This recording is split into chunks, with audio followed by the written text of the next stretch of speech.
దేవునికి స్తోత్రం. హల్లెలూయా. అందరూ కూడా హ్యాపీ న్యూ ఇయర్. 2024లోకి అందరూ కూడా క్షేమకరంగా అడుగుపెట్టిన వాళ్ళందరూ కూడా దేవునికి ఒకసారి స్తోత్రం చెల్లిద్దామా? హల్లెలూయా. దగ్గరగా హల్లెలూయా. ఇటు గొప్ప కృప దేవుడు మనకు అనుగ్రహించినందుకు ఆయన నామానికి స్తోత్రం కలుగును గాక. అయితే సరే, 2024లోకి అడుగుపెట్టినప్పుడు నేను ఎక్కువసేపు తీసుకోను, చాలా తక్కువ సేపట్లోనే మనం ముగించుకుందాం.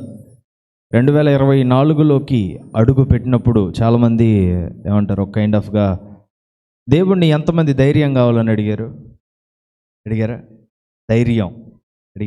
ధైర్యం కావాలి. ఎంతమంది అయ్యా నాకు జ్ఞానం కావాలి అని దేవుణ్ణి అడిగారు? ఎంతమంది అడిగారు? అయ్యా నాకు జ్ఞానం కావాలి. ఎంతమంది నాకు ప్రేమించేవారు కావాలి అని అడుగుంటారు? అవును కదా, చాలా థింగ్స్ని మనం అడిగి ఉంటాం.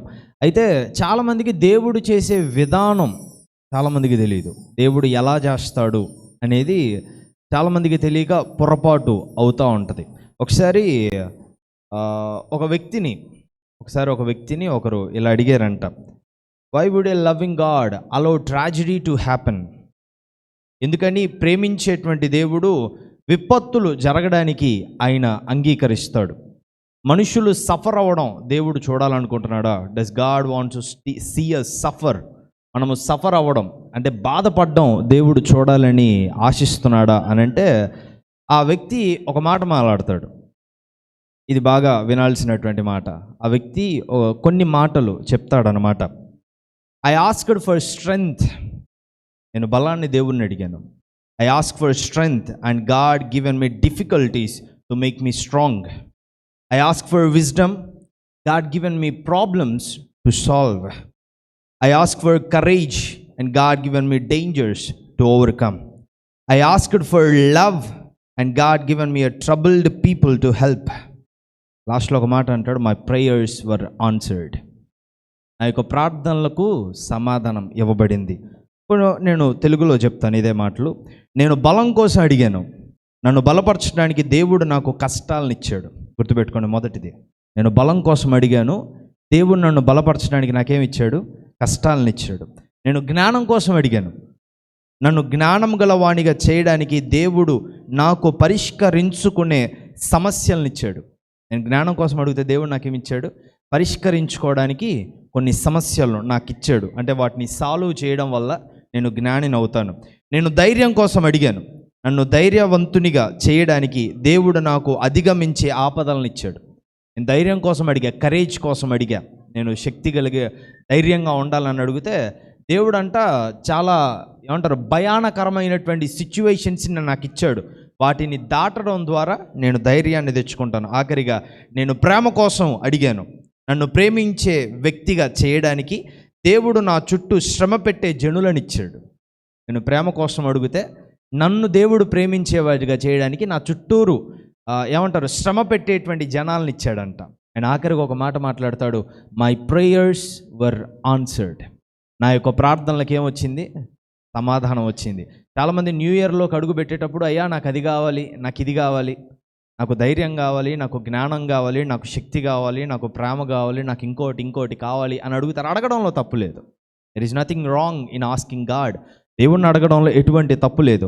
అయితే దేవుడు చేసేటువంటి విధానాన్ని చాలామంది కూడా తప్పుగా తీసుకుంటారు, అంటే రాంగ్ వేలో ఆలోచిస్తారు. ఏ విధంగా అంటే, చాలామంది అనుకుంటారు, నేను దేవుణ్ణి అడిగాను అంటే ఒక కుర్చీలో నేను కూర్చొని ఉంటే యేసయ్య అన్నీ తీసుకొని వచ్చి నా ముందు పెట్టేస్తాడు.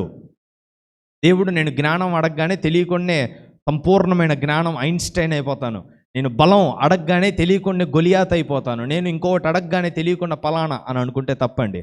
దేవుడు శిష్యులతో ఒక మాట అంటాడు, ఫాలో మీ అని ఒక మాట మాట్లాడతాడు. దేవుడు ఎప్పుడైనా గుర్తుపెట్టుకోండి, 2024లో దీన్ని నువ్వు పాటిస్తే ఖచ్చితంగా మార్పులు మనం చూస్తాం. దేవునికి స్తోత్రంగా గాక. అయ్యా మీరు చెప్పారు, మార్పులు రాకపోతే నన్ను అడగకూడదు, ఎందుకంటే మార్పులు తెచ్చేది నేను కాదు. I'm not a government. నేను మార్పులు తీసుకొని వచ్చేవాడిని కాదు, యేసయ్య మార్పు తీసుకొని వస్తాడు. ఆమెన్. అయితే ఒక విషయాన్ని బాగా గుర్తుపెట్టుకోండి, దేవుడు నీవు నడవడానికి ఒక పాత్ అనేది చూపిస్తాడు, ఒక మార్గాన్ని దేవుడు చూపిస్తాడు. He will guide you. దేవుడు ఈ విధంగా నువ్వు నడువు అనేటువంటి ఒక మార్గాన్ని చూపిస్తాడు. అయితే దేవుడు ఒక మాట అంటాడు, ఏమంటాడు తెలుసా? నేను ముందెళ్తాను, నా వెనకరా. నేను ముందెళ్తాను, నా వెనకరా. One thing, follow me. దేవుణ్ణి వెంబడించాలి. ఆమేన్. చాలామంది కూర్చొని మేము వెంబడించలేము అంటే దెర్ ఈజ్ నో చేంజ్. ఎటువంటి మార్పులు అనేవి రావు, ఎటువంటి ఏమంటారు మార్పులు అనేవి మన జీవితంలో కొనసాగవు. అందుకే శిష్యులతో కూడా దేవుడు ఏమంటాడు తెలుసా, గో అని ఎక్కడ చెప్పడు, మీరు వెళ్ళండి అని దేవుడు చెప్పలా, ఫాలో మీ అన్నాడు ముందు ఆయన. అందుకే బైబిల్ గ్రంథంలో ఉంటుంది, I'm the way, I'm the truth, I'm the life. నేనే మార్గము, నేనే సత్యము, నేనే జీవము. ఈరోజు నువ్వు దేవుడిని వెంబడించడానికి సిద్ధపడితే 2024లో ఎన్నో కోరికలు, ఎన్నో ఆశలు మారతాయేమో అనేటువంటి హోప్ ఎన్నో ఉంటాయి.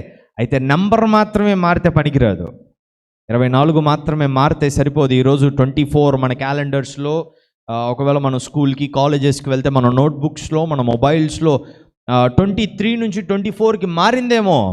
నీ జీవితం మారాలంటే you need to follow Jesus. Hallelujah.